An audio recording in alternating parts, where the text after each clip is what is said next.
And away we go. Welcome back to Nerds by Screenlights. Woohoo! No. That stretch came out of nowhere. I'm sorry. The noise did not mean a negative thing. I was stretching. Well, that's the episode, ladies and gentlemen. Thanks for listening, and we'll catch you next time. He just needs to be caffeinated more, folks. Yeah, I haven't had enough coffee. How many cups of coffee have you had today? 1, 2, 3, half, and a full tall boy there. So that was like, probably like 5. Okay. See, it's not enough for James. Somewhere in there. James needs more. Yeah, I'm a big old caffeine addict. Okay. So as long as you're honest about your situation. I am pretty honest about it. Like, I was hanging out with family once, and we hadn't had coffee all morning, and they were just kind of like, "Are you gonna be okay?" And I'm like, "I need caffeine before the headaches hit." I go, I admit that I am totally addicted to caffeine. So I at least need 1 cup. Otherwise, I get the headaches where it's like, I need my caffeine fix. Yeah, okay. And I admit to being addicted as well, but you drink way more than I do.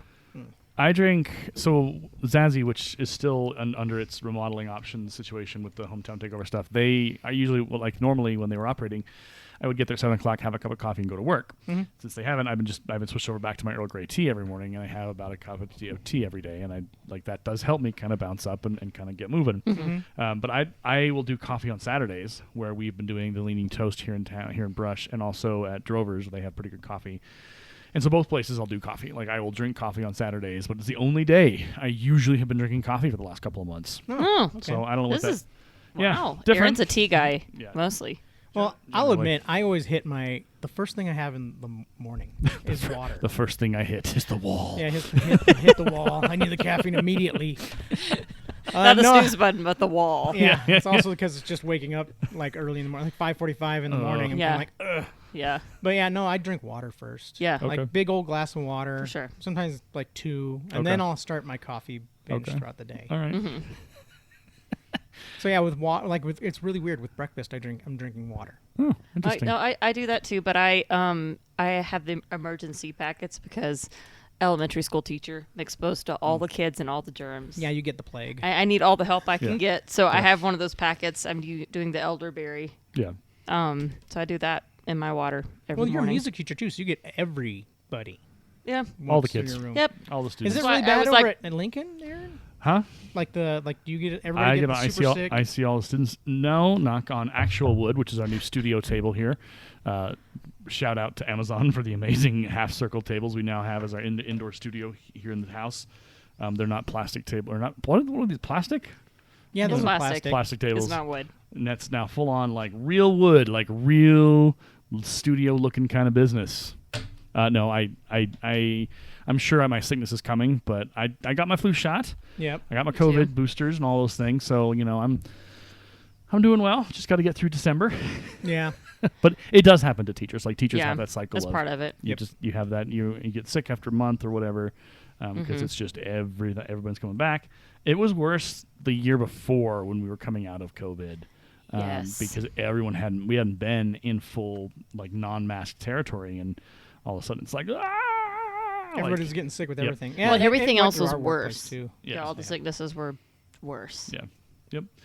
All right. Well, there's our opener. We there is the new bookstore in town. There is. We have a bookstore in town in Fort Morgan here in rural Colorado. Yeah. We have a used bookstore that's opened. The first used bookstore that's been around for a couple years. And it's pretty cool. They have pastries. Their coffee machine wasn't working this morning, but everything else was. Yeah, it seemed like they were having like the opening day kind of like jitters. Little jitters, curses things, going around. The gremlins are back there yanking on the wires. Right, it's good times for everybody. So yeah, it was good. Like they had good pastries, and like it was. They're adding more books to the shelves as they go. Mm-hmm. They have boxes of books they still have to unpack and put up there. But it's comfy chairs and couches. Those couches. Mm-hmm. So it's something that if you lived in a big city, you would have a bookstore. You'd have a Barnes and Noble, or you'd have like a used bookstore that just exists. But we didn't have anything except Walmart and thrift stores until today. Yeah, so we have a bookstore now, used bookstore, and it looks really nice. Like they've got cool shelving, and it's really nice. Yeah, I actually like those big dark shelves they got. I'm like, that's cool. Yeah. It allows a lot of space to be used. So that's the news, as they would say on the Prairie Home Companion from Lake Wobegon. It's the Prairie Home Companion. We're on the prairies basically. We are. Like share hot dish recipes right now too. Yeah. Casserole dishes and all those things. That's the news. Talk And about the local bowling league. right, we do actually have. We have a bowling league. We have bowling leagues in the city. So town. are we going to start up one? No. That's where we draw the line in The our nerddom. podcast No bowling bowling. Yeah, no bowling. We don't bowl. It's just a line. You Unless just- forced. unless you pay me like $1 million in sponsorship money. There's an elementary school event at the bowling alley. Well, I guess I have to go. Yeah, we could do that. All right, we'll be back here in a moment. We are returning to the 80s with the classic movie Willow, which is a interesting movie. We're going to have a conversation about. I don't want to start in, so we're going to take a short, and then we'll be back here on Nerds by Screenlight. My name's Aaron. I'm James. I'm Vicki. And we'll be right back here in the movie house for some talk about Willow. Hold on, strap in, and get ready, because here we go. Get nerdy with me. Talk nerdy to me. Get nerdy with me. All I really need for you to do is just please I can stove. talk to me. Talk nerdy to me.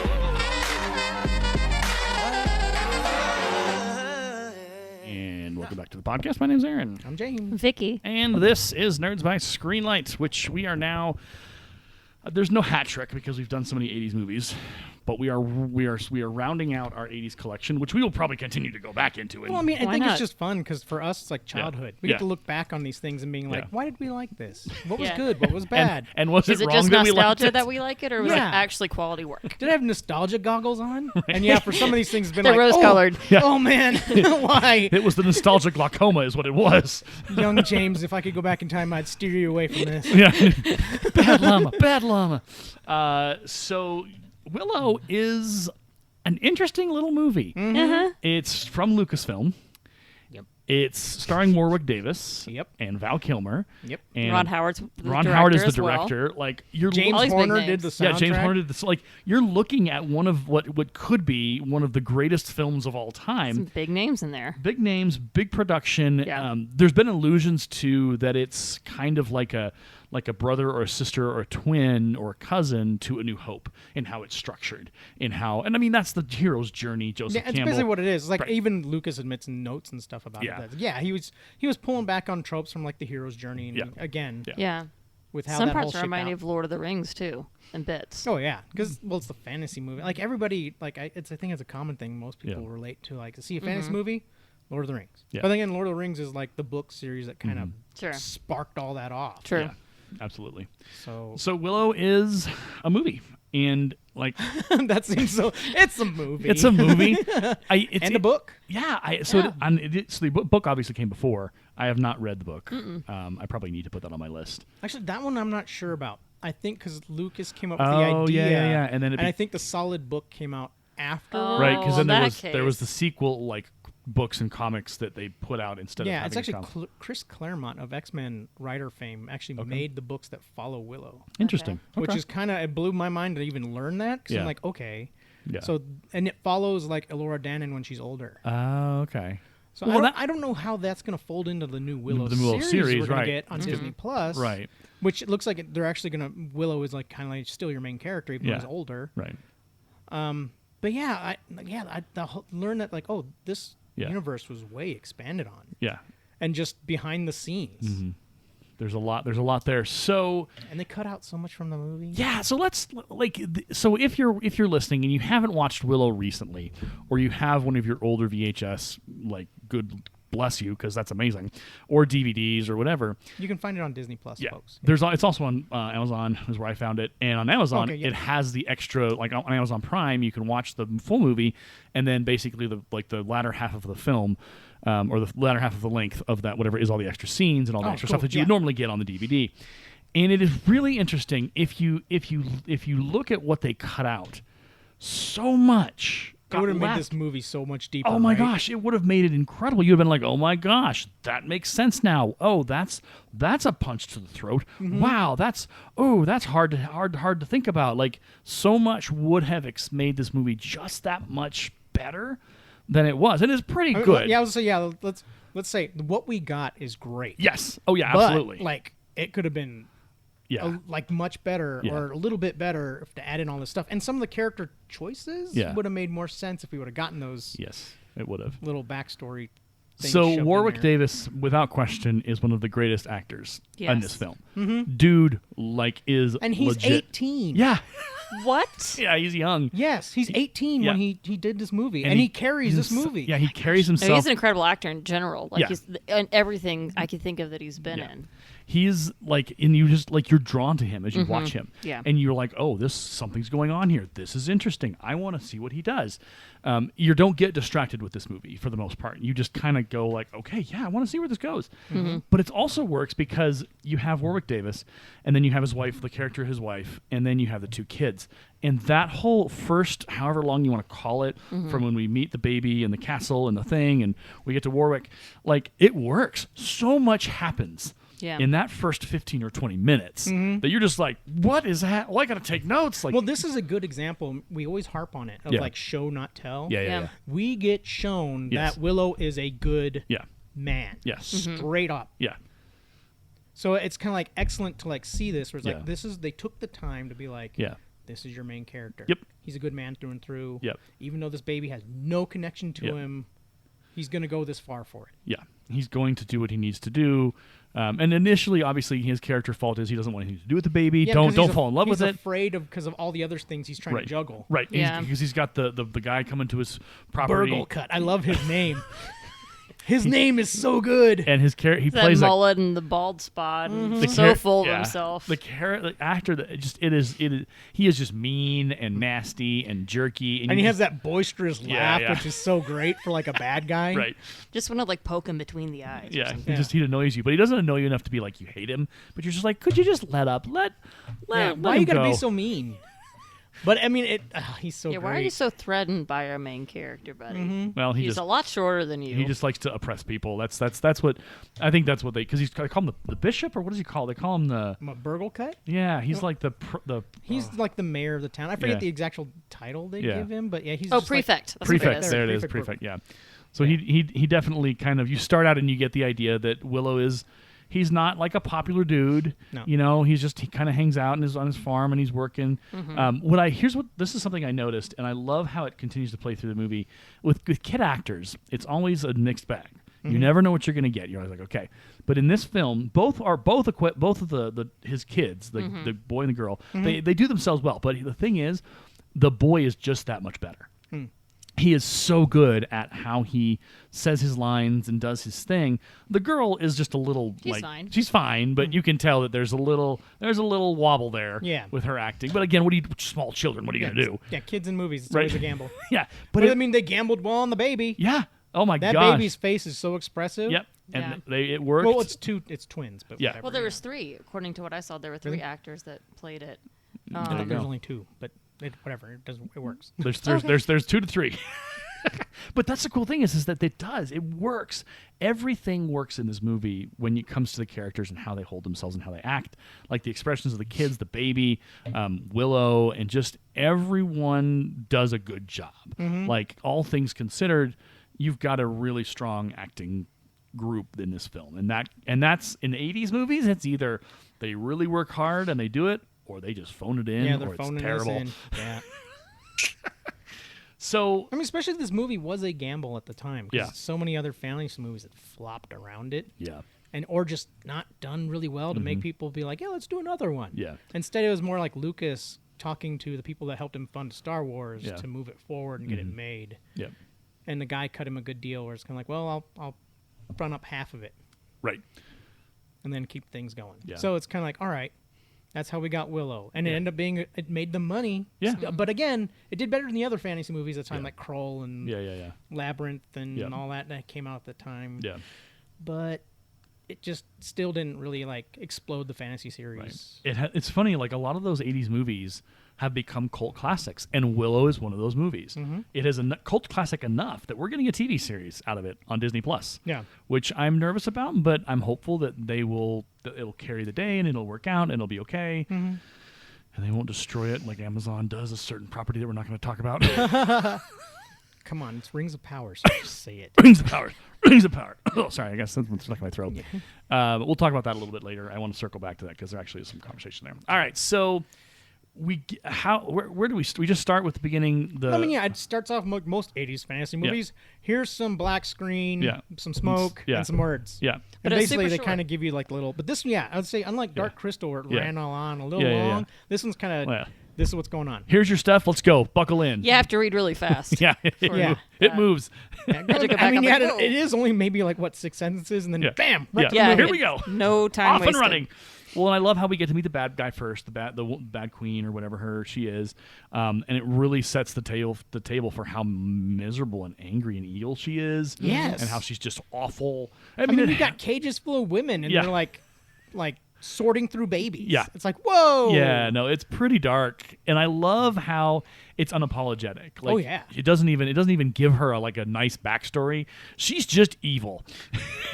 She is mean, and it's funny. I love the dynamic of her daughter, who is so desperate to please her mother early on here. Yeah, that she's like, I will find the baby. I will do it. And then the guy with the skull, Kale shows up. General Kale, he's like, I just smashed a castle, and it's just like this nonchalant kind of thing of like, I just went and did that, and she's like, oh, good. Now find me the baby. She doesn't even care about the castle. They do brilliant work on their costuming too. Kale comes in with that skull mask, and that's an evil man. Yeah, he's not nice. What kind of skull was that? It almost was just like a made-up fantasy. It was skull. like Pretty intimidating. It's like He-Man. There's a He-Man character that has that skull on him, is it Conan the Barbarian who has a skull? I don't know. I've seen that skull before, not in Willow, but in some other medium, and it's been wrecking my brain trying to figure out where it came from. Okay, I don't know. You got me. It looks like an exaggerated human skull. So it's like really in the props, it might be like a gorilla skull or something. But to be very it's honest, just huge, ugly skull. It could be Willow that I'm remembering. My brain is just not connecting to that specific memory, and I'm just like, I know it from somewhere. It's deja vu, but I don't know where I'm vooing or dejaing. So here we go. But yeah, I mean, it could be, but yeah, it's just a big, ugly skull of something that he and killed and made a helmet out of it. And he's mean, and he's huge. Yes. The guy that plays that guy, he's tall monstrously tall. Yeah, like 6'5" or something. He has to be up there. He's a big really dude. big. So we get that, and then they sneak the baby out. So then she's like, the prophecy will come. She's like, kill her. I'm just like, yeah, oh exactly. My gosh. It's like, woo. Yep. There's no mercy here. There's no like, oh, we'll just beat her up. She's like, nope, kill the mother and let's move on. So the lady escapes, and she's with the midwife. Yeah, with the midwife. Midwife runs, and obviously, well, it shows you also how desperate things are. Where it's kind of like this lady's like, I'm just taking this baby, right? I'm running and running with it. Yeah, and I know I'm probably gonna die for this. Right. Yeah, it is a suicide mission, and you don't. And as a watcher, you don't get that sense until she's like with the baby in the field, and the dogs are coming, and then you're like, oh, and you're wondering, okay, where's it going to go? What are we going to do? And then she pulls a Moses and puts the baby in the thing, river. and puts her down the river, and then so she has a stick to defend herself, but stands no chance. Yeah, you know, not at all. Yeah. Okay, so Moses. Yeah, I like the Prince of Egypt connection before Prince of Egypt was Prince of Egypt. It is kind of it does, as a viewer, you go, so she had to plan this. She had to have that little boat of grass ready to go. Yeah, or something. Right. Yeah. And have that ready. And then what I didn't know, because I was like, how did they get those dog effects? Those are actual dogs. Yeah, those are real dogs. They just put a little costume thing over them. That's why if you look in the village scene where it's kind of running around, you can see the costume kind of sliding across the dog as it's running. It's like you have to slow it down a little bit. Yeah. But yeah, you can see like as it's like doing their little like hoppy jumps, it's kind of like that whole costume is sliding back and forth on that dog. No. Oh. But it looks scary. Yeah, it's like a weird mix of rat and dog. Right, but it looks so real because we're so used to CGI. Like if you think Lord of the Rings with the wargs is that that doesn't really hold up sometimes when you go out and rewatch it. Yeah. Because it just has that there's something missing. Sure. But here that's practical. And that's terrifying because when she gets him down the river, the dogs eat her. Yeah. Like you're like, oh my god, this is terrifying. Violent. Which the queen was upset about. She's like, I did not tell you to kill the midwife. Right. You're useless. Yeah. It's a brutal film. That's the first 20 minutes already. Yeah. And we've 15, already had 2 people die, one off screen and one on screen, and then we end up with the and then they cuts to Happy Village time. Yeah. It's like, what? Daddy, there's a baby by the river. Yeah. Baby shows up. Can we keep it? Willow's like, no, don't fall in love with the baby. And then the prefect shows up, which distracts him.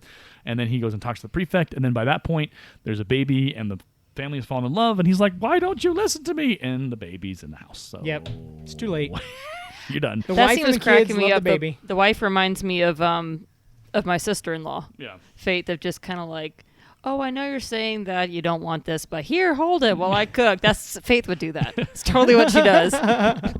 So yeah, they get the baby, and that's the story. But there's so much more because you're wondering, okay, what happens now? Where do we go with this? Mm-hmm. And what the backstory that we get is that Willow is wanting to be a sorcerer. Yeah. He wants to be powerful and be trained. And he's like, okay, well, the guy hasn't taken an assistant in years. No one's been High Aldwin, which I love this character, and I love the Yeah. actor who portrays him. Yes. He's just so. He's like half Dumbledore, but also half like sarcastic Leslie Nielsen, kind of that glint in his eye, where you're just like, oh man. And Ignore the bird. Follow the river. Bones tell me nothing. yeah, the bones told me nothing. I love that little moment where he's like, I shall consult the bones. And then they're down there, and it's just him and Willow, and he throws the bones, and he says, the bones tell me nothing. And you wonder. And Why is he telling him Yeah, this? Yes. like, He's revealing his secrets. First of all, secret, yeah. And then second of all, it's like, okay, do the bones ever tell you anything? Or is this just you You just using make it? up what you want Yeah. to fit the situation. Which This is is how that's you the get your great power. thing. It's like, is he a shyster? But Right. then you see him do real magic later Yeah. on, so it's like, okay, Yeah. Like so he's acorns. mixing it up to just play Yeah. with these people, especially Burglecut. Yeah. My favorite. Okay, so they go to the village. Willow tries to perform his tricks. He gets almost all the way through, and then the pig gets loose. Yeah. And it ruins it, and he's not real. And then the guy shows up, and he says, okay, my apprentice, here's the question, here's the riddle. Oh, tell me which finger Yeah. has the power to control the universe. Yeah. And the guys pick fingers. And they're all then wrong. they're all wrong. We later find out I was going to pick my own hand, and he's like, well, that was the correct answer. And it's also just like, okay, well then he is a successful sorcerer. He can be, like, he could have been trained. Well, he could've- wants people to think outside the box. Yeah, yeah, and then nobody did except for Willow. But Willow wasn't confident enough at the He time. hesitated. You could see him hesitate. Yeah, and that's kind of the thing I love. So here's the thing about Willow that I love, but I don't like some parts about this. He is a novice. He's an amateur. Like, he doesn't know anything. He's learning, and that's, you want that in your protagonist. You want your protagonist to have to learn, to have to struggle, to have to think. But as we get towards the end, and we'll get there to talk about it, it feels like he's just kind of useless. And it becomes kind of an annoyance because I'm just like, okay, look, give me something. Give him something to do versus having everyone else do everything for him. Because yes, he was able to transform this and fix this, but it wasn't like there's no hero moment for him. And as a literature guy and a movie guy and a language arts guy, I want that to happen. I want there to be that moment where he does the thing, and it's Well, I was actually happy with it because it's like he doesn't get the physical version of it, yeah, but he gets the character growth that Yeah. he needs to become the High Aldwin yeah. later on, because he actually stands like at the end when it's just him versus Bavmorda, Yeah. and he's the one, he stands up. Yeah, that's true. He does do the trick where he has the baby hidden, and then he says, "Oh, I've gotten rid of her," or whatever. And then Yeah, it's like, Bavmorda I'm a lives- high power sorcerer or yeah, whatever. yeah. I made the baby disappear, and like I guess messes with Bavmorda's brain. Yeah, Because I mean, that's why it's like that's kind of like his growth arc. Yeah. He wasn't meant to be like the physical fighty Right. hero. right. And maybe It's that's more. He's yeah. supposed to be like the character growth hero. And that may which be is- that may be where I'm hung up on is that I was just hoping for a bigger kind of moment for him, and that's again the way the layers of this film and the story is that it is going to subvert your expectations, but in ways that are good for the characters, because it Yep. is like, hey, they're not they're not going to do what you think they're going to do. They're still going to win, but not the way you expect. So the dogs attack, and we get some cool battle scenes. We learn that there are warriors in Yeah. this tribe, in this community. Yeah. They're effective. Vankar! Yeah. But the dogs aren't just attacking everything. They're Looking going for- for the They're cradles. going for Yeah, cradles they, like, because it's they've like, been they've been trained to look for that, and so that's kind of a revelation. And we get to the when Willow arrives with the baby, and our head wizard sees him and goes, "Willow, Wolfgood, come forward. Well, What because do he you-" sees him walk in, and Yeah. they're all like talking like Yeah. negative about Yeah. what they're gonna do. Yeah. And he's like, whoever caused this, we're basically gonna exile him, that kind of stuff. And that's why Willow Which like, Willow turns totally around. predicted. He's like, we're not showing anybody this baby. Yeah. Yeah. It's gonna go south. Yeah. It's a sure enough, it goes south, and they just start trying to sneak out really quiet. Yeah. Yeah, and that's when the High Aldwin is like, Willow Wolfgood, Yeah, come forward. come forward. Who is this? It's a Daikini baby. And they're like, oh, it's the baby. Yeah, it's all your fault, Willow.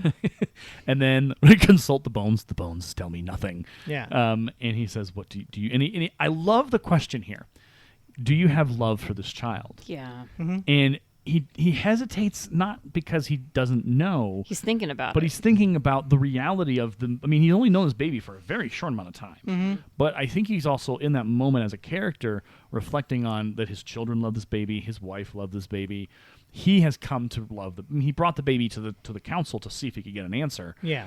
So he says, yes, I do, and he says, okay, then you're the one that gets to take him and save him. It is kind of ironic because he actually says to his family, I forbid any of you to fall in love with this baby. I'm yeah. like, Yeah. yeah, good luck with that. Yeah, best of luck, buddy. And then he does. And he's the one that falls the deepest. Right. Yeah. And this movie is kind of cool in how that it's equal parts comedy, but it's equal parts drama. So then it's like, okay, Willow Wolfgood, you will go and take the baby to find and turn over to a human, to a Daikini. And he says, who will join him? And they... You like- get Migosh, who's Yep. Willow's like best friend. Yep. Which And- he's a homie. Yep. He is sort of a warrior, but not really a warrior. No, he's just another farmer Just like another Willow. farmer. Okay. Yeah. From what I understand. Yep. He's And then they suggest, what's his bucket? The Burglecut, the leader, because they're like, oh, someone needs to lead this. Because the High Aldwin's like, you're not escaping this. Right. Well, no. Well, then also, like this warrior tries to They- Oh, volunteer. Vonkar tries to Yeah. to volunteer. Yeah, and Burglecut goes... No, we go can't away. leave the village defenseless. We need Vonkar here to protect the village. And then the Isleman turns to Burglecut and says, Burglecut, you will go, Vonka! Yeah, exactly. Vonkar. And then they cut, and it's so great. It's like, nobody, don't blame him. You did this to yourself. Right, and I love how it's like, it's not done for like laughs of shame. Like you don't see the rest of the group laughing at Burglecut, but it's just like that moment of realization of, yeah, even High Aldwin knows that Burglecut is kind of an idiot. Yeah. Yep. He doesn't. Well, you see, they're having kind of like like Burglecut and the High Aldwin are kind of having like a power yeah. struggle Yep. in that thing. It's just the High Aldwin, because he has magic, Yeah. has the upper hand Yeah. over Burglecut. Yep. And it's a great little moment Yep. of kind of like, no, who's the real power in the Right. village? The Yeah. High Aldwin. Yeah, The High brains Aldwin. of the brawn. Yeah. And Burglecut's just the Weasley guy who collects the taxes and collects the and gives out the seed, and he's the general store manager, if you will. He's not the mayor, but he thinks he is. Yeah. He's not as smart as he thinks Reminds he is. me of Gilmore Girls, because what's the shopping? Oh, the mayor! The mayor, but Uh-huh. also Ducey or whatever his name is. He's in charge of the general store, and he thinks he's all that in a bag of chips, and he really isn't. So there's your Gilmore Girls reference. That's funny. First time in a while. Who does that make the sorcerer then? I don't know. It's not Luke. No, let's not try this Okay. metaphor. It's not going to work out for us very well. James, we're losing James. Okay. I immediately regret my decision. Okay, so but here's so when I was watching this originally, I think I skipped over this moment where he tells them, "Go find a Daikini to take the baby." Yes. And I missed that part for whatever reason. I was Yeah. He whatever. basically tells them, go to the Daikini crossroads across the Great River. and just give the baby and to a give the Daikini. baby to a Daikini. And you're done. And then you're done. Come Yes. home. So what happened for me is I watched the movie. I didn't hear that, or I wasn't paying attention, and it got to the scene where they turn it over to Mad Mardigan, and I was like, "What are you doing? This is the worst rescue plan ever." But then when I went back and watched it the second time just to kind of get my head around, I was like, "Oh, I missed yeah. that line. Oh, I should have been paying attention." There was a much more going on in that whole Right, yeah. scene at the crossroads. Yeah. And yeah. Because I mean, this before they take off is where you get the scene where the High Aldwin actually shows I know real magic by turning the stone into a bird. Yeah. Where he's trying to give him follow the bird. follow the bird. Bird's Wait, going wait, back, back to the village. Yeah, it was Burglecut the first one to jump on that. Forget that plan. Follow the river. Yeah. And then you can see in the eyes of the High Aldwin like this panic of dang it. Yeah. Burglecut, just follow the river. Reminds me of being a teacher being like, well, that plan didn't go. Okay. Plan Yeah. B. Plan Yeah. B, everybody. Like you're trying to sound very impressive and do something very impressive, and it just falls flat. It's Yep. like, oh well, never mind. Plan C. Give me 5 laps. Give me 20. Let's go. It's not wrong. So they journey, and Halfway on their way to the Yep. crossroads, they see the sorcerer and her guards go the Yep. other way, Yep. back towards the village. and they already know what's going on. Yeah. Yep. And they're like, yeah, we're going to the No One Village, blah, blah, blah. Yeah. And some of them are missing. So it's Yeah. like, oh, great. What happened at the No One Village? Yeah. Who ratted us out? Yeah. Yeah. So they're looking for him. They end up finally at last at because there's a moment that comes where everyone leaves except for Willow and his friend. Well, they get to the crossroads. Yep. And they wait there for a little while. Yep. The whole group. Yep. And they talk to Mad Mardigan. Yep. And Burglecut tries to do his sleazy stuff, whatever, just hand it over to the prisoner in the cage. Because Mad Mardigan's in a cage. That's all we know. We don't even really know his name yet. Right. He's just the guy that's hanging in the thieves' gallows, just kind of hanging out in the cage. So it's like, immediately, he's a shady character. Mm-hmm. So you can't really trust him. But he's saying all this kind of stuff, and Burglecut wants to go back to the village. He kind of like pulls his rank as like, I am the party leader. Yeah. This is what we're doing. Von Carr, you're coming with me. So he abandons Willow and Migosh at the crossroads to go back to the village with Von Carr. So it's just Willow and Migosh there, and they have like conversations about what they're going to do. They're running out of food. They try to. They give you the implication they're staying there for a couple days. Yep. And they're talking to Mad Mardigan, and Mad Mardigan's basically like dying because he doesn't have water. Right. All he wants is water. Right. And so Willow goes to give him water when Eric Yep. arrives with his army. Yep. And goes through the crossroads. Yep. And they try to give it to Eric. They try to give it to Eric, but he's like, Eric, you can't give me that baby. We're going in the battle. Right. Well, and they talk about the loss of the castle, which connects to what we've learned in the beginning. No, different castle. Oh, it's a different castle? Galadorn was where he was fighting from. Oh, okay. Eric is fighting from. Okay. And, from a different castle completely. Galadorn is where he served. Where it's kind of implied that he and Mad Mardigan served kind of each other at Galadorn. Yeah. And then that kind of fell apart. And Eric went to another nation, built up an army, and that's the army we see is with Eric at that time, because Eric is, I guess, it's implied that he's like a really great general, the good guy, leading stuff. Well, and his costume coloring and stuff suggests that he's a good guy. Yeah. Otherwise, there would be hints of black or dark and stuff like that. Yeah, like, no, he wears gold armor throughout. So he's a good guy. He's not... Him and Mad Mardigan have a history that is not going to get fixed in the next 5 minutes. Yeah, he's like, I can't trust you, that type of thing. Yeah. But they do still kind of have like a buddy repertoire. It's just he's like, no, you are a thief. You're going to stay in that cage. Yeah. See ya. Yeah. Bye. I'm going to war. Yeah. Because you get the implication that he's been fighting Kale and Bavmorda's forces for a long time. Yeah.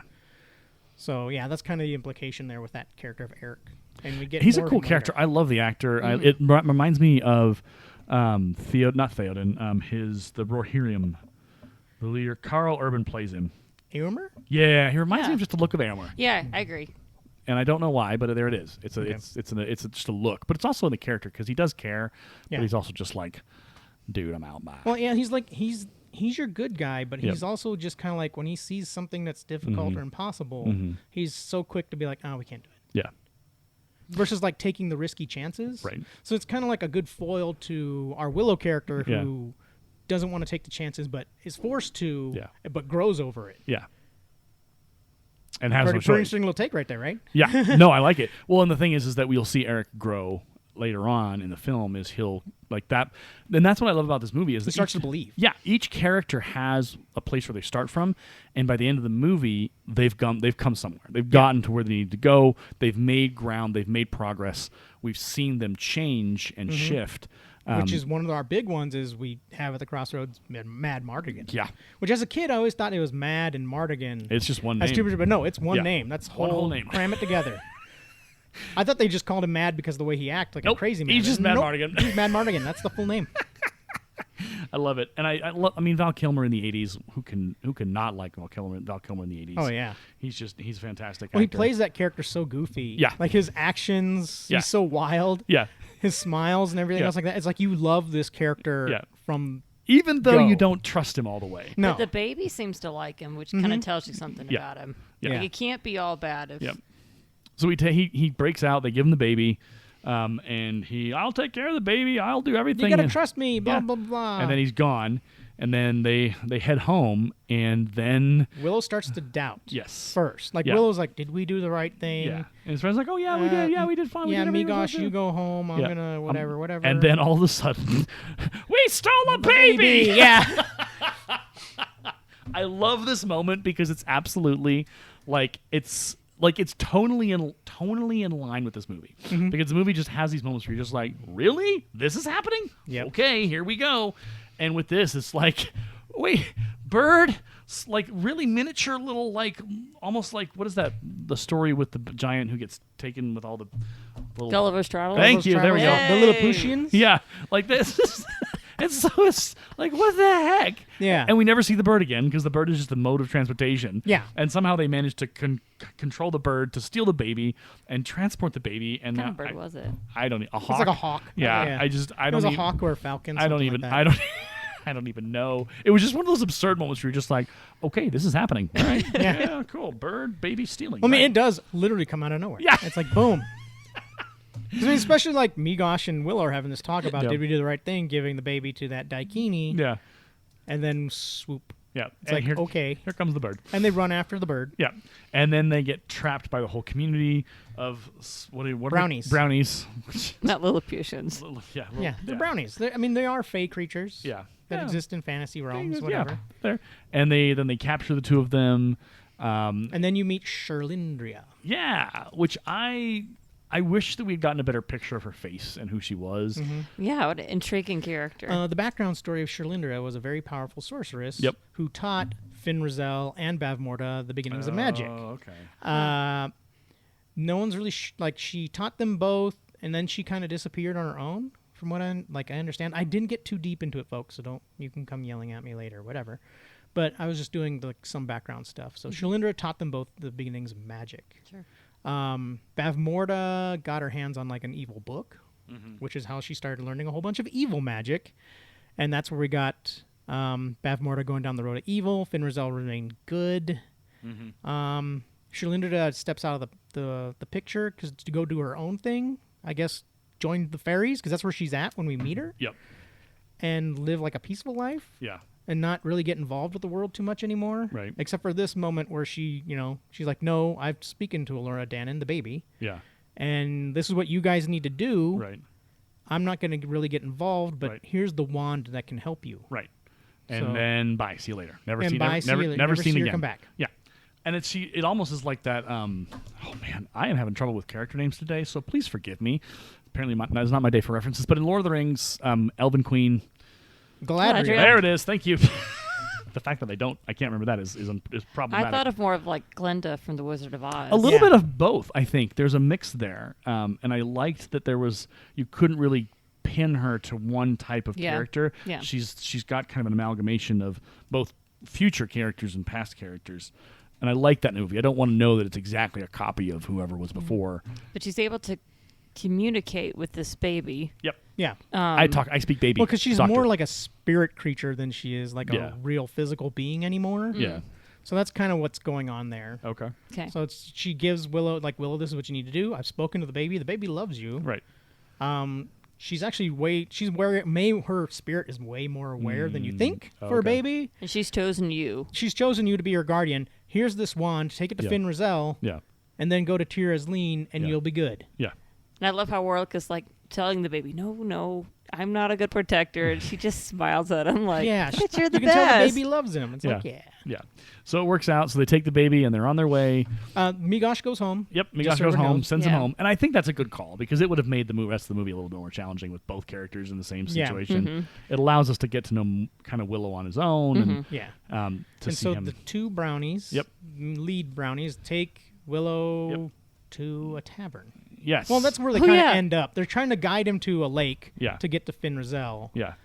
and they end up in that tavern. Yep. And hijinks ensue. Lots of hijinks. There's definitely a view from the dakinis about what the little people are. No one's. Yeah, they don't like them. There's some significant othering happening.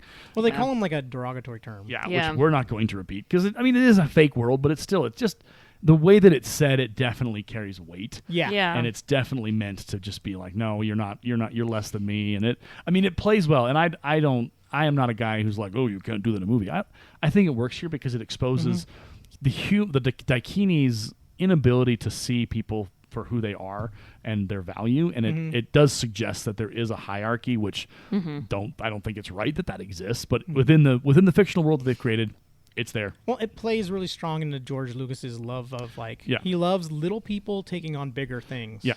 In almost all his movies. Right. So this plays into it really strongly. Yes. where you have a very like marginalized, smaller character physically. Yeah. Like he's trying to save the world. Right. And nobody thinks he can do it. And nobody thinks he can do it. And everyone dismisses him. Yeah, everybody just kind of because of who he is. Yeah. So it's an interesting thing, and I like how it plays.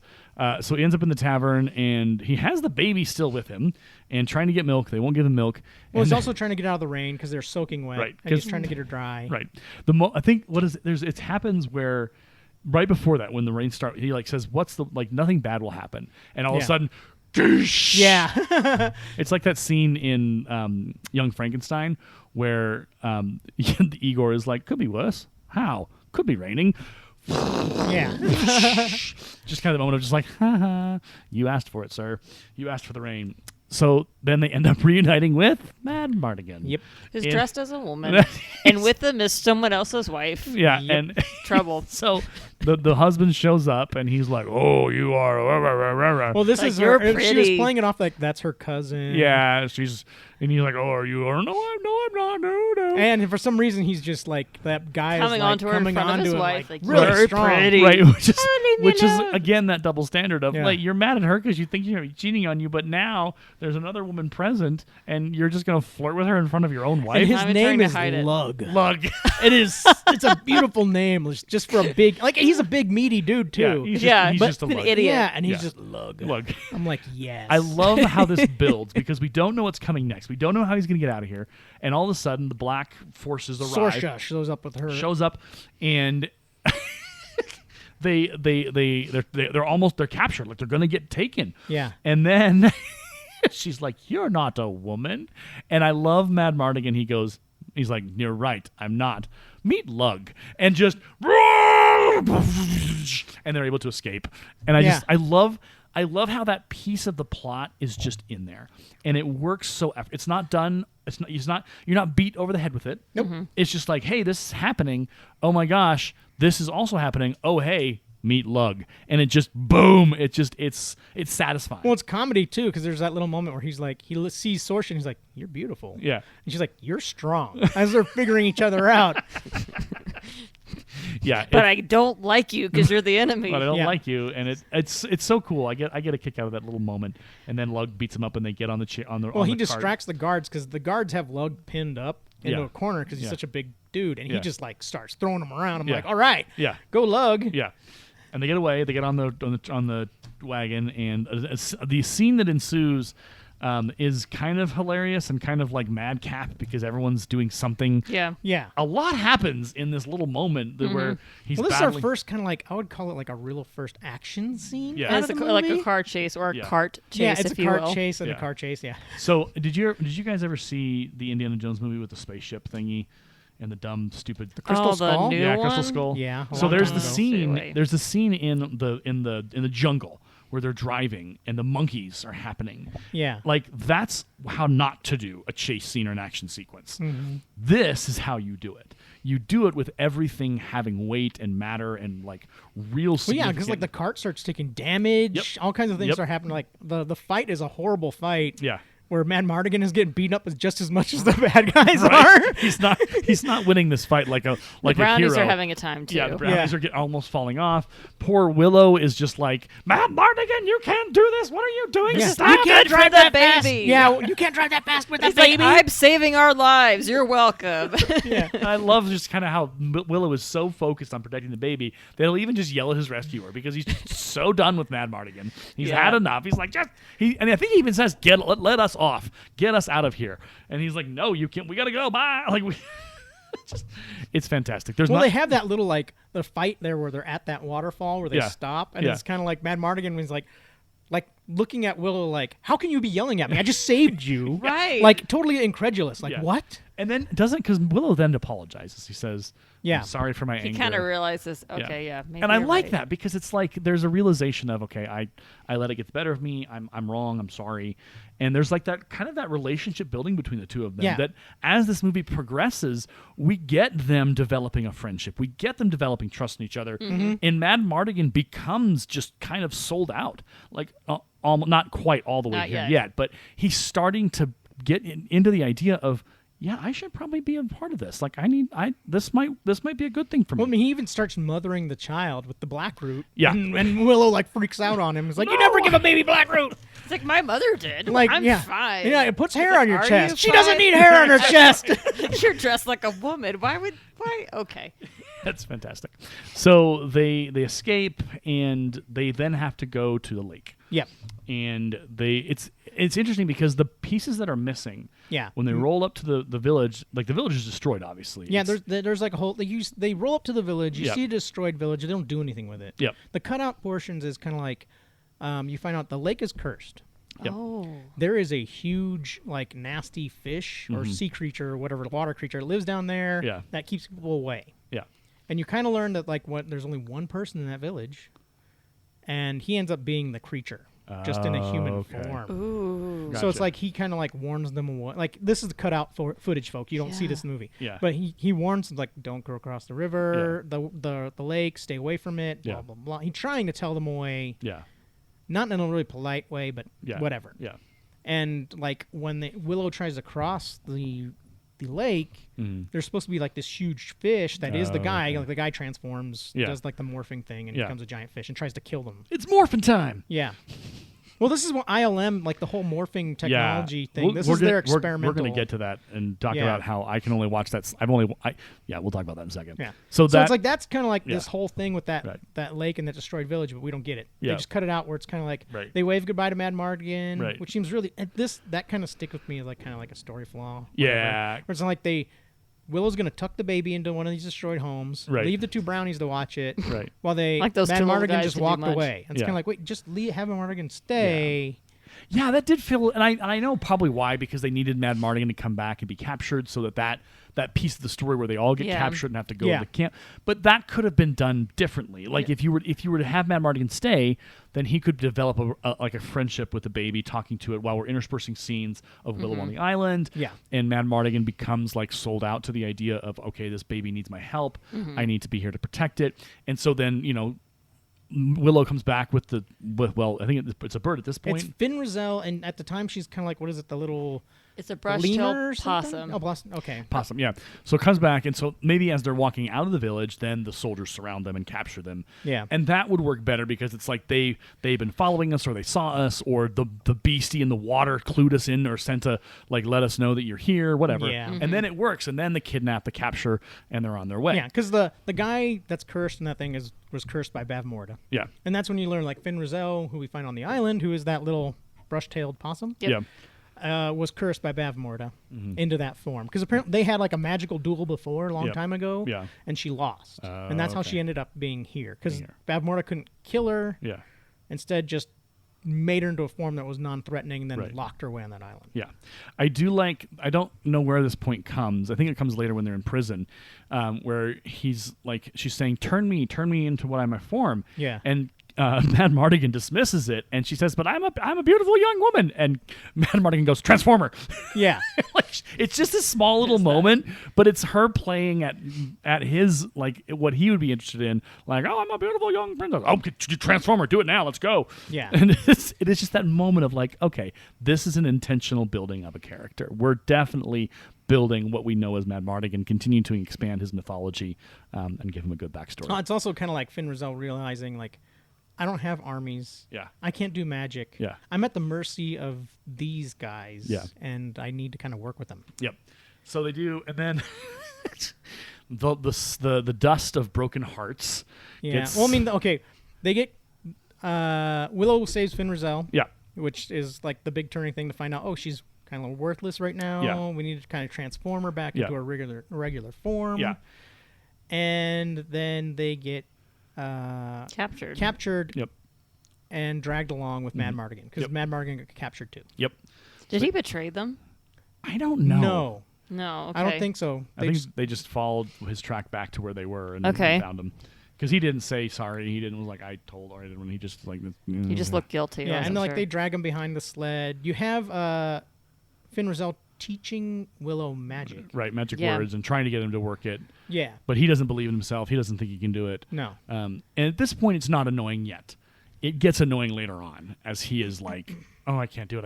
It's like, you have to at this point, dude, man. I'm getting tired of this. Like, and again, it's just a personal reaction. It's not like a Yeah. critical, like professional story, like criticism. But it does become kind of annoying later on. You're just like, all right, dude, look, I get it, but come on, give us something. So they get captured, and then Mad Mardigan gets the dusting of the fairy dust of broken hearts on his eyes. Yeah. They go to They go to get the baby. Yeah, I love how he plays it so well. Like the minute he gets dusted, he's like, "What? Oh yeah, I can do that. I feel so good. I feel so good." he just yeah. sits down in the snow, Yeah. just like, Yeah, it's great. life's Everything's great. And then they We get have to escape. Hello. yeah. He gets in and he lays his eyes on what was her name? Sorsha. On Sorsha. Sorsha, and falls in love with her immediately and madly in love with her. And Willow's like, "Dude, what? Quit! Okay. No, I love her so much." And it's like, "Oh my god, I'll get the baby." That interaction is hilarious because she's asleep and she's like strange man enemy in my tent. Right. Well, she grabs I will that kill dagger you and now. goes at him, and he's like spouting poetry. You're the moon and the stars and my world, and she's just like, what? Confused. Yeah, you can see like confusion. What am I do? What is wrong with this man? Right. But you can. It's also And kind of. she's also attracted to him at the same time. And Yeah. she's so lost. I love how it works because there's a deeper story here of her and her past relationships if she's had one. Yeah. And the world she's grown up in with her mother. The story Which is totally negative. was totally awful and brutal and bloody and terrible, and she's never really known love. She's never had someone tell her "I love you" because her mom just absolutely is a brutal ruler, dictator of a queen who sends her out to kill things and to find babies and murder like whoever. And so she's never really known hope or love or joy or any of those things. And so all of a sudden this dude's like spouting pretty good lines of poetry at her. Yeah. And she's like, I hate, like, what is, who, what? I don't understand. Like you said, there's just that confusion of, Well, it's also young Val Kilmer, so Right. also he's very handsome. not bad looking, you know? I mean, unfortunately, everyone grows older and we all don't look like Val Kilmer anymore. But in this moment, he does look good. And so she's By the way, the actor and actress. they got married. Yep. Did they stay together or no? No. Oh, okay. As is Hollywood, I guess.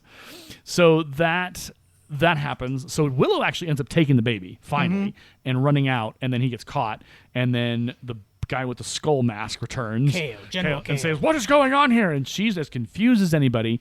Mad And Mardigan has a wake up moment. Oh, gotta get out of here. gotta go. And he collapses the tent, Yeah. grabs a sword. And like this is a good moment of like Mad Mardigan, like we learn very quickly, like if you pay attention to what Yeah. he says, like Yeah. in the wind all the way back to the crow's nest, he's like, Yeah. I'm the world's greatest swordsman. And he is. And you learn this once he gets a sword. Yeah, This is the moment when yeah. he gets a sword Yeah. and you start seeing him, he just starts owning people. And not in a way that's like you're like, okay, that was too easy. There is actually legit swordplay at play here. Like they make it matter, and I think that's the beauty of it is that, and this is like a similar to kind of with Jaws. So in Jaws, you don't see the shark until halfway through the movie. You see him moving, you see the fins, you see pieces and parts of him. But until you're halfway through the movie and he gets on the boat and chomps or does whatever, you see him jump out of the water. You don't know what Jaws looks like. You have an idea of it. Yeah. So in this movie, the same is true with Mad Mardigan's fighting skills.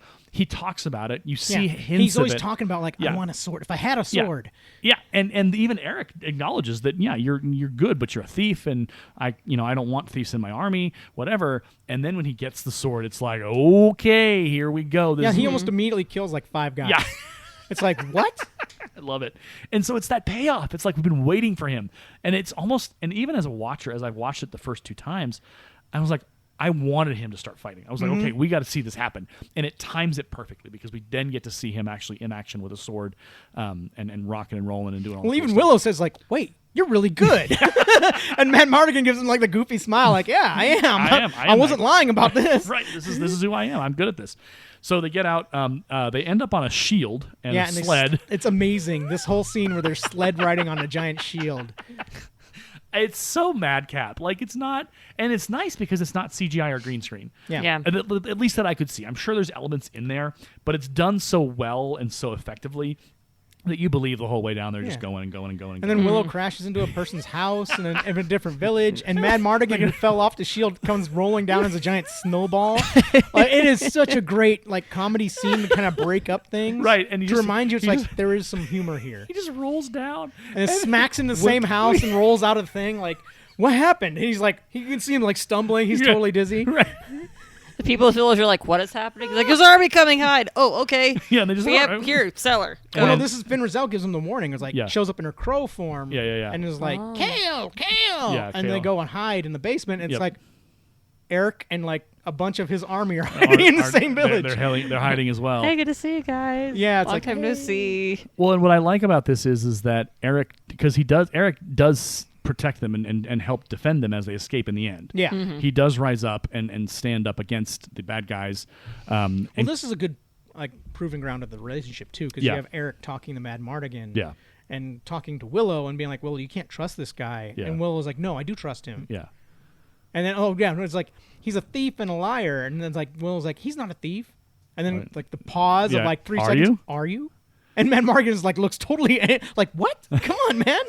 After everything we've been through, Right. You're still going to hold on to this? you're still going to hang on to this? But, Yeah. like, then Mad Mardigan says, I serve the no one.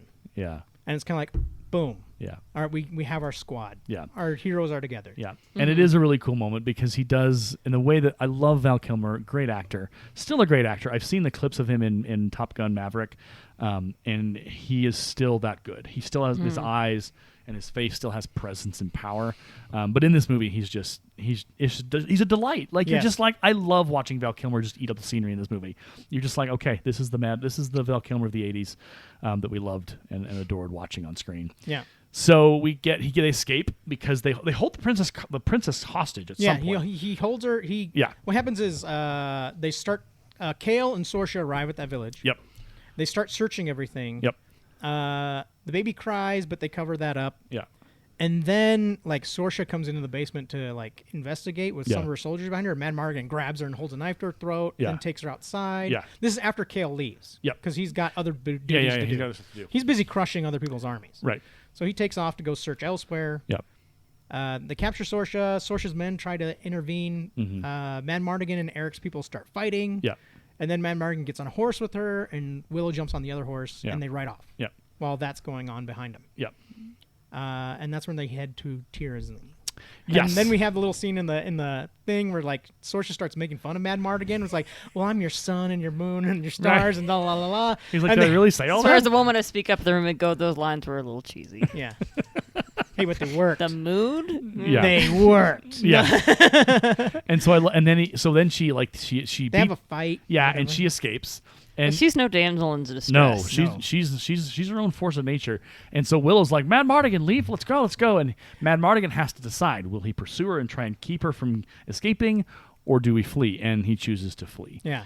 And somewhere in there they have like the thing where he turns to Willow. Is like, did I really say all that? Yeah, and she says, yes, And you did. yeah, because like you were in love with her. Whatever. Willow makes fun of him. Oh, I love you, Sorsha. Blah blah blah, Sorsha. Sun Nah, nah, nah, nah, nah, nah, moon. nah, sun and moon. And he goes, I don't love her. She kicked me in the face. But he's kind of questioning it. He's kind of like, He's Yeah. like, do I? yeah. Now the next place they go to is Tirzlin. now Tirzlin is, there's a lot of pieces missing on the cutting room floor from this. Yeah, this is a really important thing. Even Yeah. in the pre-story stuff, Tirzlin is very important because this is where Sorsha and finding Finn Rizal, all them kind of get their beginning. Yep. And This that's- is like your big, beautiful, happy Yeah. kingdom. Right. And when we arrive, it is not big, it is not happy, and it is not shiny. No. It is frozen, and there are bodies frozen in these crystal. blocks, cross But it blocks. took you pointing that out to me, Aaron. As we were watching it, it just looks like this abandoned castle. But then Yep. you're like, pause, look. Yeah. And you could see in the rocks, like Yep. spirits of men. Well, Mad Mardigan briefly points it out. It's like, look at this place. Yeah. It's like these people are frozen. He points Yeah. one out. Yeah. It's cursed. Yeah. And yeah. So then, oh my gosh, this whole scene is Yeah. fantastic. It's a Yes, lot it that is. happens. It is. Wow. It is nuts in the best way possible. I enjoy this, and there is so much that got left on the cutting room floor, but there's also so much that they didn't do, which I appreciate that they didn't pursue. Especially with like the trolls, there was some idea about how they're going to do the trolls. There's going to be some weird stuff, and they're like, we threw it out because it wasn't worth it. It was Yeah. just a little weird, so we kept what we had. So first of all, they get in and they have to explore it and they have to figure it out.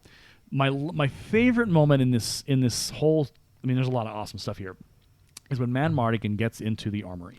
Yeah. He finds the swords and he's like, oh, cool, and then he looks and there's the armor. Backlit by light. And Yeah, everything. and he's It's just like, oh. But I love what they don't show us putting them on. They just show him going for it. So we're left to go, what's he going to look like? How's that going to appear? Sure. We wait for it, and he shows up, and it's amazing. There's so I have to remember this. So do the trolls happen before or after the bad guys show up?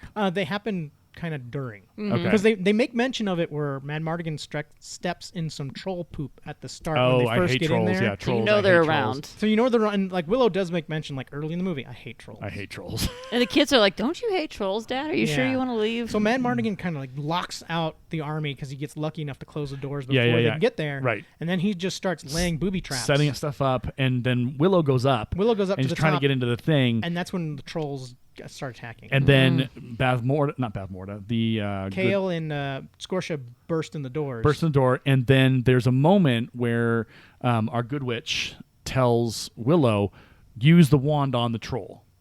Yeah. And that's when all hell breaks loose. Yeah, it turns into like a weird egg, and then He kicks it off into the water, and Maybe then it drowns. No, Nope. no, it grows. it transforms into like it's a two-headed. They called it like a two-headed dragon kind Yeah. of thing, And it is It was terrifying. named after like if you look at its names like Aeskel or something like that, Okay. and it's a mishmash of the names for Siskel and Ebert. Oh, yeah, that's right. I read that. Yeah, so the Siskel and Ebert is a two-headed dragon. Oh, Yeah, jeez. so it was George Lucas poking fun at them, just like there's a. I think she's from England, but she was like a movie reviewer that took a bunch of like swings at George Lucas. really. That's General Kale. The last name is her last name. Yeah. Oh, that's a little petty even for Lucas, but Lucas is Lucas, I Well, guess. the thing is, she in her review of this movie, she said it was like homage à me. You know, it's like as she figured it out. Right. Siskel and Ebert did not Yes. until later on. Yeah. That's fantastic. So then you have a moment where the gigantic two-headed dragon is basically destroying everybody. Yeah. And they all flee, and Mad Mardigan ends up. He runs out with them, and they all look at each other and then run back inside. Oh, it is so good. I love that little moment because they're all terrified of what's going on, and he just runs and he just kind of stand there like, oh, here, and he's like, oh, and they're like, and they're confused. They're like, wait, what are you doing?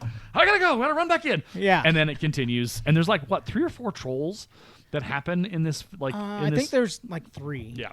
Because there's the one that changes into the dragon, Yep. and then there's like 2 others. Right. Okay.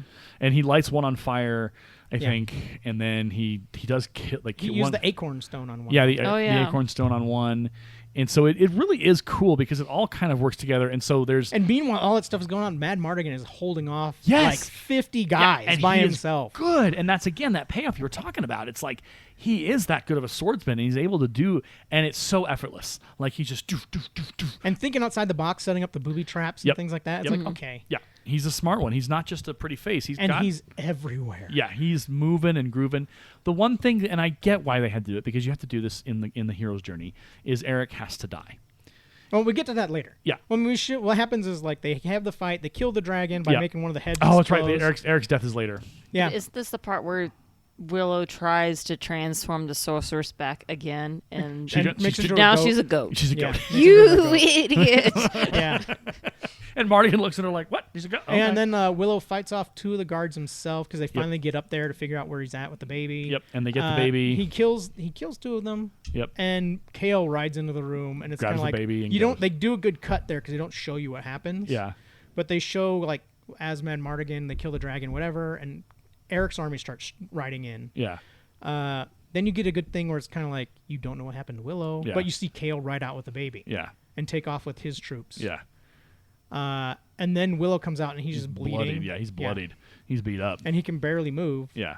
And he's heartbroken because he lost the baby. Like Yeah. he's it's gone. And so what's her bucket? Sorcha. Sorcha changes sides. She does. Now here's the thing. On the cutting room floor, Yep. there's a scene where she finds her father Yes. frozen in the ruins, and she begins to understand what not begins. She figures out the evil that her mother has done. Well, yeah, because you find out like in the backstory stuff, you find Yeah. out that Bavmorda used her magic to seduce Sorcha's dad and like take control of him so that she could kind of have power in the kingdom and build her power base. And then so it's like through Sorcha she can kind of control everything because that's the child that would like Right. get everything. So yeah, that father figure scene, they cut all that out. They cut out all this good growth for Sorcha. And I'm like, Yeah. you did her wrong. Yeah. You should have stuck it in there. Well, and she could have acted her way through it. Like she would have been an excellent actress with that. And it Yeah. was like there, and that weight for her is gone because she does betray her. And the way that the movie cut is currently modeled is that we think it's because of Mad Mardigan that she transforms into the good. She changes sides. Well, Mad Mardigan alone. Yeah. If you would add that in there, you probably would have had Right. it's multiple pronged reasons why Yeah. she does it. But the reason truly within the script and the actual storyline is she realizes her father was betrayed by her mother, and that her mother is truly an evil woman, and she can't stand behind her anymore, and she betrays her. And so they come to the conclusion of, well, we can't do it, and then they're like, no, we got to ride out. We got to go to the castle. We got to figure this out. Yeah, they gather up Eric's army Yep. and they go to attack Bavmorda's castle. Yep.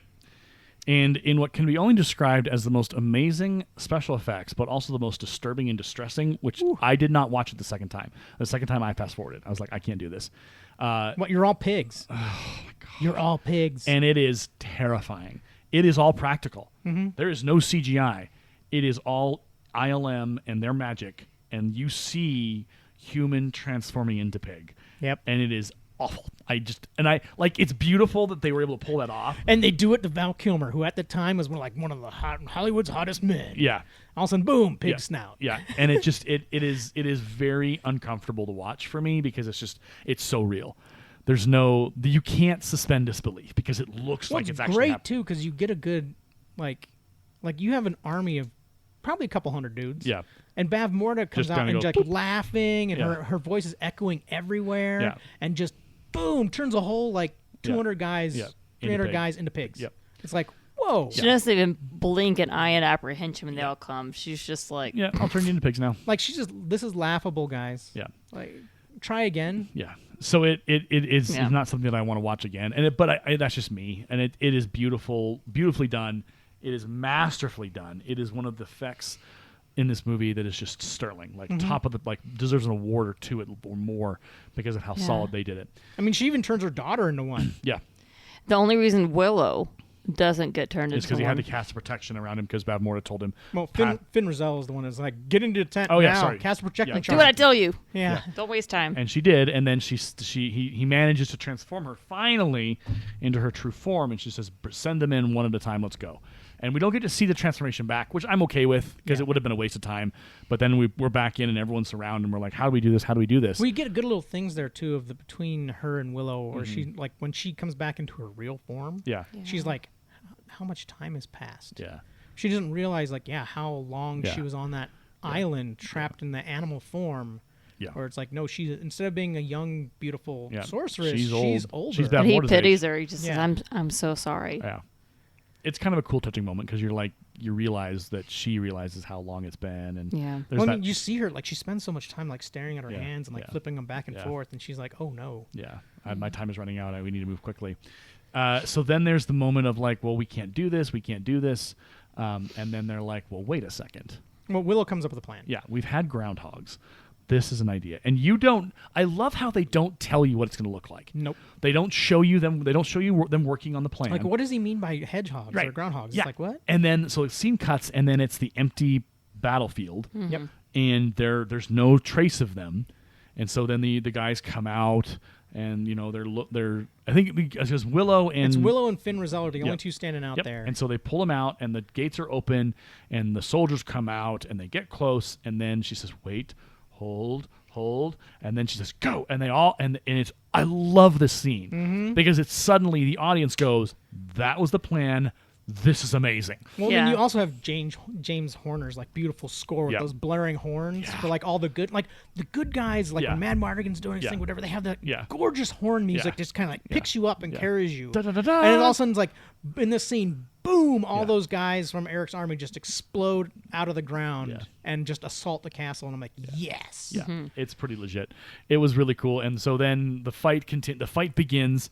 The rite is happening in the topmost of the tower. She's begun the rite. It's been happening for about a 12-hour period. It feels like it started well, at she's night. doing a long yeah. enchantment to Yeah. send the baby across dimensions. Yes, to it's away. very involved. Yeah, Very yeah. lengthy. Very, very detailed. She's summoning up big magic. I think she explains it earlier, where she's basically banishing the baby's soul to never appear again. Yeah. Ever. Yeah. So that she'll rule forever. Right. Nothing will challenge her. Yeah, nothing can challenge her at that point. Because that soul could be reborn into another baby if it dies. And that's what she's trying to do. Locking her out of, like, coming back. Lock that soul. So it's the idea of, like, the Dalai Lama. Like, the Dalai Lama, when he dies, a new Dalai Lama is found because that soul / presence / whatever is then transferred to another human body, et cetera, et cetera, et cetera. Yeah. So that's a good fantasy kind of trope thing, too. Where it's and it like, works here. So because this is not simple magic. She's working some big juju. And so that takes time. And I love how the movie allows that time to happen, where we have to wait for that. But there's things that happen to get us there in this movie. So we end up at the final battle. This is where Eric gets beat Eric up. and Kale finally have their confrontation. You can tell because they scream at each other and they go at it. Yeah. And it's a struggle because you can see like Kale's just stronger. Yeah. And Eric dies. And I get it. This is what I talked about earlier. I get it. The hero's journey, somebody's got to die. Somebody's got to die to push our heroes. And it's sacrifice. It is. And it makes me sad because I would have liked to have seen Eric continue in the story, like seen him at the end and, give the happy ending that he's been fighting for all this time. Yeah. It just kind of I miss it. Makes me sad. Like, and I know the movie's intention is to make me sad, and it doesn't. And he's not even one of our main characters, but it's like you can, if you like are paying attention to the story, it's like he's an important background character moving things along. Yeah, and he matters. Like, you connect with him as a viewer, and that's the job of a supporting character to do that. So he dies, and that's when Mad Mardigan is still just going off like he's just killing dudes left and right. And I love how he defeats the guy with the skull, Kale, but he doesn't quite finish him off, and so it takes one or two times for him to complete that. I like how his skull starts to disintegrate as he gets more that's more Mad injured. Mardigan gives him a good old chop in the skull, and it cracks the mask. Yeah, it just felt symbolic bleeding somehow. all over his face. It was very symbolic. Yeah, and it takes. And they have a slug. It was not a fight. Nice fight. This is a slug out. It's bowling shoe ugly. It is mad had. It is like, and he gets him and he stabs him, but he keeps going, and so he has to create. Okay, how do I really kill this dude? I gotta get him on his sword and pull him into it. It's Kale's sword right. on the ground. He steps on the handle to make it angle up with the hilt, Yeah. and just pulls him onto it. It's like, oh, yeah. That I think speaks to. I like that idea because it means Mad Mardigan, as good as he is as a swordsman, Kale is his equal. Yeah, Kale is just as good or even better. I thought it was smart strategy. Yeah, and it plays like that Mad Mardigan isn't indestructible. Yeah, that he could be bested if it all came down to it. And I like how they finished it, and you just get that final shot of Kale just dead. Yeah, and it's just kind of like, wow, all right. And then he's got to climb up and go rescue and do all the things and all that stuff. So sure, we don't really see him come back until the end, whatever, because he's too busy fighting outside. Right. There's still a lot of fighting. Internally, you have Sorsha taking Finn Rizal and Willow to go get the baby. Yep. And so Sorsha shows up. Mom realizes you have betrayed me, and she says, "I despise." And it's interesting wording, and I'm very curious why they chose it. But she says, "I will despise you now." Like, she says it in such a weird way, verbally or verbaging. I don't know how you say that, but it's really interesting. I will despise you now. And then she just goes after her and tries to kill her. Yeah. And then she does this, like, she gets saved by our Finn Rizal, like, before she gets impacted on those spikes. Yep. And then the battle between the two wizards, I guess they're wizards. What do they call it? Sorceresses. Sorcerers. Thank you. Between the two sorcerers begins, and it's epic. Like, those two ladies go toe to toe. It just made me think of like Gandalf and Saruman. Yeah, well, Gandalf and Saruman, they don't use flashy effects. Yeah, it's true. like a battle of two wills, really, where they're kind of punching at each other with their willpower. Yeah. Here we see this would be like a D&D wizards battle where I'm slinging fireball. I'm gonna sling some ice at you. Yeah. Like this type of magic. I'm like, I have the feeling like if they would have had access to all our CGI, this fight would have been way crazy. Yeah. There would have been a lot of fire and ice and lightning. But what they did for what they had at the time, all right. Yeah. But then they also had the jokey thing. It was like, no, and makes her fly around and slamming her against the walls. I was like, heck yeah. I mean, it is so funny. Yeah. Even as a kid, it cracked me up. Yeah. To have her, like, this is how a wizard was fighting. Like, they threw all the fancy stuff at each other and it's not working. Yeah. You can see them, like, fighting back and forth and just having that struggle with the fancy stuff. No, I'm just going to grab you and throw you and bang you against the walls a couple times and swing you around through the air to try and finish this off. Yeah. And I'm kind of like, girls fight dirty. Yeah. It's just cool to watch. Like it really does work out, and it does lend itself to the weight that these two are equally matched. That between the two of them, one's not more powerful than the other. This is going to take some work to finish. Yeah. And they even end up having just a wrestling match over the wand. Yeah. I love that because it's not an easy fix. Yeah. We're not sure how this is going to end up. We know they're going to win the day, but how are they going to do it with two equally matched sorceresses? And how's that going to feel? So It's just Bavmore to end up being more physically strong. Yeah. And that's kind of what determined it. Because she knocks Fizrazel under a bunch of rocks. Yeah. And it looks like the day is done. And then this is the point where I think, and even a little bit before that, where I was a little bit annoyed that Willow just kind of takes a backseat. And I get it, because he's not a sorcerer. Finrazel is. But I had kind of wanted him to have a piece of that power, to be able to to wield alongside her. So you kind of get it also like from Finrazel's side. She's so sure of herself and her power and then having Sherlindria's wand in her hand, she's like, no, I'm going to go finish the fight that I had with this lady from ages ago. Yeah. And I'm going to win here. Yeah.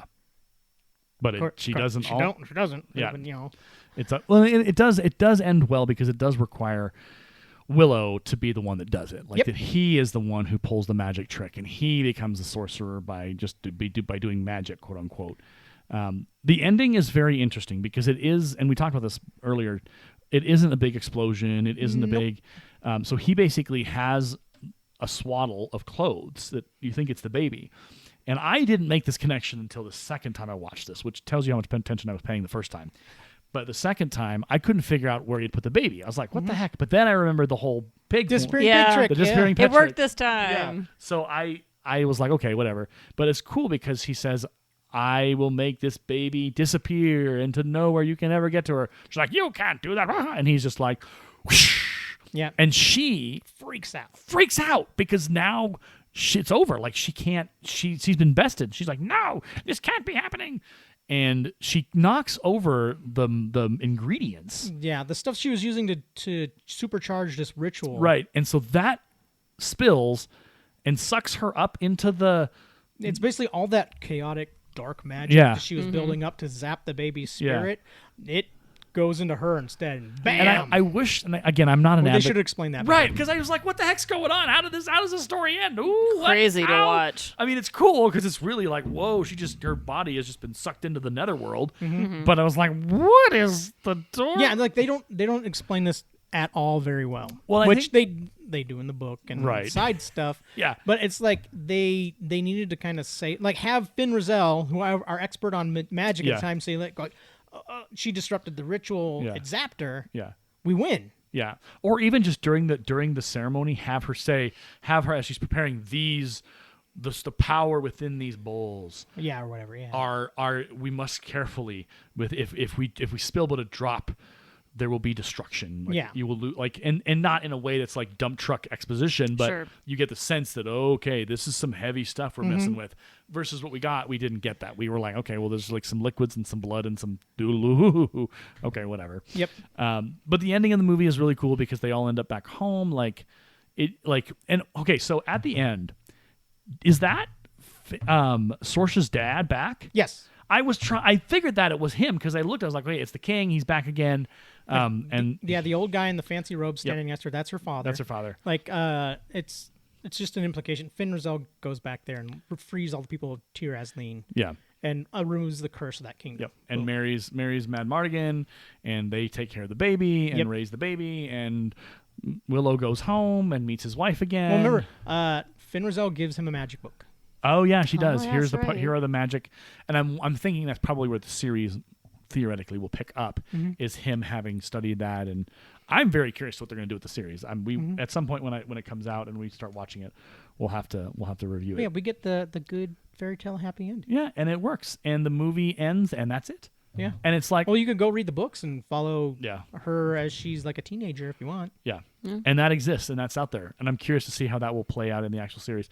So, just a really good, not I wouldn't say award-winning, because it's missing some pieces that we eventually figure out what those are. But it's a good movie. It's a fun one to watch. I will always skip through the pig transformation scene. Not even gonna lie to you. I'm just gonna skip It through doesn't it. bother me at all. It's weird. It's just unsettling, I guess. But yeah, it's a great movie, great characters, great acting, great direction, great music. Like, it's a movie that I would watch again because it's fun to watch them act. It's fun to watch the actress and actresses just consume the scene and create a story that is, there's a lot of 80s movies we've talked about that did not age well. Yeah. That you just watch me and you go, okay, well we're never going to watch that again because it hasn't, like, it makes references and all this other stuff. But Willow, it holds its own. Like, Sure. it still has a heart in it. It still has a good plot and it has a good story. So I appreciate it. Okay. Like, I loved this movie as a kid. Yeah. I have to admit, Saoirse was like one of my first crushes. I like how she's not like, they don't play her off as like supermodel pretty or like, Nope. she's just nice. But they don't. She's not like in a lot of movies. What you have is you end up having like the female lead is really like. Well, she's not glamorous. Like, Right. she's Yeah, in her that's suit what and I'm trying to say. armor, and she's got a sword. And Yeah, and she's not like her hair is all mess. Like she's not in a makeup chair every day, and it works really well because it's an everyday hero. It's an everyday heroine. We get to see that. So, all right. Anything else on Willow? what do we rate it? I would say because of the stuff we missed Yeah. and we didn't get that got cut out, I would say 8 out of 10. Yep, I give it an 8. Just because if you had a little bit more, it would hit a 9, maybe 9.5. But because you're missing that stuff out, and I'm sure, it's like all the extended stuff that they said they cut. I'm like, yeah, throw it all in there. yeah, just make a director's cut, and you'd have a perfect movie, almost perfect movie, because the effects are great. There's some so the brownie CGI stuff takes you out. Yeah, the brownies are kind of Yeah. awkward. Those are one of the things in this movie where I'm kind of like, I didn't really like this very much. Yeah, Like, I Agreed. get it because there's certain little story beats that Yeah. happen because they're there that Yeah. are worthwhile. Yeah. But also, it's just there's so much focus on them just being the weird little awkward guys. I'm Yeah, kind of yeah, like, we yeah. don't really need this. yeah. We don't need that stuff. We need to move forward. I think that's why for me, I would give it a 7. I think this Yeah. movie for me is a solid 7. With the extra scenes in, I think it could have been an 8 Yeah. if they hadn't cut that out. And I'll be honest. I think I'm kind of with James on this one. I think you could have moved the brownies out and not had it. Yeah. There could have been a different way for the good wizard or good sorceress to find them and Yeah, meet them. Sherlindria. Yeah, Sherlindria could have happened in another way. It is not integral to the plot. You could have shifted it out or replaced Yeah, it with whatever. just do someone else to fill Yeah. in that role.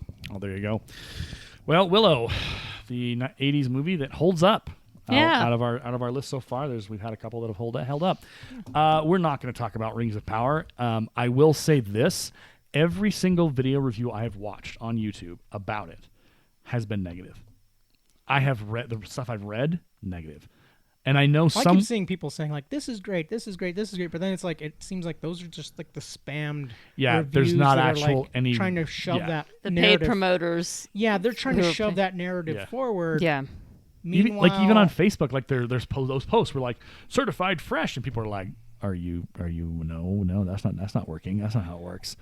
Well, and the final episode went, and so I watch a YouTuber. His name is Angry Joe. It's called the Angry Joe Show, and he has a Tolkien guy in his group.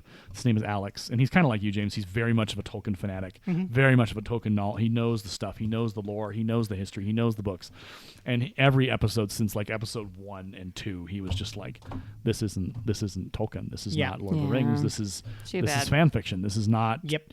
And that's I think the biggest. Well, I mean, I think when you go back and we briefly talked about it, that's what I said. Is like this Yeah. is somebody's bad fan fiction that Yeah. got put on the screen with Yep. $1 billion budget. Yep. And they're talking season 2 already. Yeah. Well, I mean, I have to admit, it's like I stopped watching. Yeah. I'll probably still go back and just kind of like as a bored moment Right. truck through it. But But it's almost not even worth the hate watch. Like, because it's just, you don't, like, and I know people can be like, well, you're just, I'm like, no, it has nothing to do with anything with the casting or any of that. It's, I actually liked our actors. yeah. Like, but again, if it looks pretty and if it sounds pretty, it has to be pretty. It has to, the dialogue and the storyline. Yeah, exactly. The story needs to be good and Yep. at least be just try to match up better with what Tolkien laid out. Or just don't spend $1 billion on a storyline that's going to restrict you because the people at the Tolkien, whatever you call them, we're like, we know what you're going to do to the story, so we're only going to give you so much because we don't want you to. Tolkien Foundation. Yeah, we don't want you to mess with what has been built. We let Peter Jackson go a little too far with the Hobbit, so we're gonna hold the line here. You got to, and I don't know. I think they could have done a lot better with that money. Spend $1 billion on another kind of idea or another show and give it its due. Yeah, I don't know. I haven't started watching House of Dragons yet. I plan on it though because It's on my list too, yeah. only thing I've heard is good things. So I'm like, okay. Yeah, I haven't heard of it. I haven't heard the negative that I've heard associated with Rings of Power. But I think Rings of Power is a pretty significant. I don't want to say target, but it's an easy target right now because it's not good. Well, I mean, you're also running it up against another fantasy show at the same time. Yeah. That is crushing it. It's kind of oof. Yeah. Yeah. Yeah, that's kind of painful to see. Wheel of Time season 2 was announced. That's just horrible. I'm hopeful Wheel of Time season 2 maybe does them better, but like I said before, I quit at like episode 4. I just tapped out. I was like, I can't keep watching this trash. And it's hard. It's mean to say but it wasn't good. It was just, I don't even know what you were thinking, what you were doing, why you were doing. I don't understand you. Yeah, you departed so fast from our like source material. It didn't feel like Wheel of Time at all. Yeah. It felt like sad. So there you go. And so the nerd community, the nerd culture is not dead yet. As we talked, we had a whole discussion a couple episodes back where we talked about that. So it's still there. I just think it's like if you're gonna do stuff and try to appeal to your nerds, take time and care to it. Well, and then it'll explode. Yeah. Give it the creation time. That a lot of people are concerned about Marvel in the same breath right now. Yep. Because Marvel, the last couple of Marvel pieces, the phases, whatever you want to call them, have not been great. Oh. Because we've talked about that. Like they're just packaging now. Okay. And they're just trying to sell merch. They're trying to sell ideas. They're trying to sell tickets. It's no longer about the story and the characters. It's all about we got to keep the machine going. And that's the danger when you create something that is financially so rewarding. You get so used to getting that money. Oh, well, we made billions of dollars on this. Let's do it again. And it's like, well, you can't tell the same story or try and tell a story that has already been told. Find a new story. Find a new character. Don't go back to that well because eventually that well is going to be empty. And that's the thing about creatives and writing. You can't keep telling the same story. There's a reason why James Bond had to evolve and had to change and had to be something different every single time, all those years. There's a reason why in the last one, No Time to Die, the thrilling conclusion, spoiler alert, which I'm hopefully not spoiling for either of you. No, you're good. James Bond dies. He dies. Like Can't live forever. Legit dies at the end of this movie. Like it's an end for James Bond. He's dead. And so that it almost felt like that needed to happen, especially because Daniel Craig had been such a big part of it. But it was a risk. And so, but the way that it was handled and the way that the movie was done, people were along for it. They was like, okay, this makes sense. What you've done here, it's a good path. We get it. Yeah. Our suspension of disbelief is complete. This narratively and plot wise and arc wise and just overall wise, yes, it makes sense. It's not overdone. It's not a cheap cop out. It works. It functions the way that it needs to function. Now you just need to find a way out of that into the next James Bond movie or James Bond adventure. That's good. So it's not that creativity is dead. It's that we're going back to the same wells. And those wells have been... Well, it's also you're just cranking out stuff to make money. Yep. And that's the negative things. Like you can't crank it out. Stop the machine for a little while. Let it breathe. Yeah. Let it simmer. Yeah. Because I'll admit, I haven't watched Andor yet, even though I'm a Star Wars I've heard good things. All I've heard is amazing things. Yeah. And that's my hope is that Andor will be... That's my Disney Plus is probably our next streaming service we're going to pick up. Okay. I've heard solid things about Andor. Plus, we need to see Obi-Wan. We haven't seen Obi-Wan yet. Obi-Wan's good. Andor is supposedly it's great, but I'm as a Star Wars nut. Yeah. I was kind of like I didn't jump into it because I didn't want to suffer like I did with Obi-Wan, where I watched an episode and then I was torturing myself for like a week and then watched the next one and whatever. This one I was like, I'm letting it build up. Yeah. Stay away from it. Yeah. And then I'll watch a chunk of it, and then I won't have to wait too long for the next couple stuff. You know. Yeah. And then I'm doing the same thing with She-Hulk. which is the Marvel stuff, Ugh. because I have a friend. That, you and I are kind of the same. I've- I have a friend that's She-Hulk. watching it and he likes it, Really? Oh, and so He's unusual. Mike is very picky. Okay. So if he's saying he likes it, I'm kind of like, okay, well then I'll give that a shot. Eventually, I think it's done with now. Yeah. So it's like this would be a good time for me to I'll go in and I'll So watch what's it. interesting about that is that a lot of what I've watched and read, Mm-hmm. not high on the She-Hulk situation. interesting. Like really disappointed with what they did. And so I would be more likely to watch Andor and House of Dragons and others before I even attempt the Marvel world. And because there's just so much right now, Marvel is so saturated. There's so much content out there. True. It is impossible to try and catch up. And I'm just like, I'm tapping out. And I think part of it is there's fatigue. There's fatigue with Marvel. And even like DC has had to wrestle with this because they tried to put out so much. And well, DC has. Is this why you haven't watched Spider-Man with me yet? No, Spider-Man is just, it's whatever. It's just, I mean, we haven't had time. But like the Marvel specific is, there is a lot of content out there. There's Thor Love and Thunder, which got bad reviews and was dismissed by a lot of folks. And I'm not really, and it's by people that I trust. It's not like by some YouTuber who's like some people would call them like neckbeards or whatever they would accuse them of being. These are guys who are legit evaluators of story, and they're like, no. Well, I kind of, I'm a weird person sometimes with how I enjoy my entertainment. Yeah. It's like now with the hype train way they run everything, where it's kind of like they build up this huge amount of hype, and then it comes in, and it's kind of like, does it stick around? Yeah. Is the question I usually ask, and Sure. I wait. Yeah. Because if it sticks around, it means there's quality there. It's good. It's got some It's weight good. to it. Yeah. It's got some weight to it, and people enjoyed it to keep talking about it, keep talking about it, keep Yeah. talking about it. Yeah. Thor Love and Thunder had that huge hype train to it. Yep. And then it just kind of died. And it hit, and then it was gone. Yep. Yeah. So I'm like, okay, that means to me, Yeah. it's not as good as Right. the hype train made it out to be. It didn't deliver on what was scheduled. So it was kind of like, all right, it's a good call that I didn't try to rush out and go see it. Yeah. So now I can take my time at Disney Plus, and eventually I will watch it because Right. I like Thor Yeah.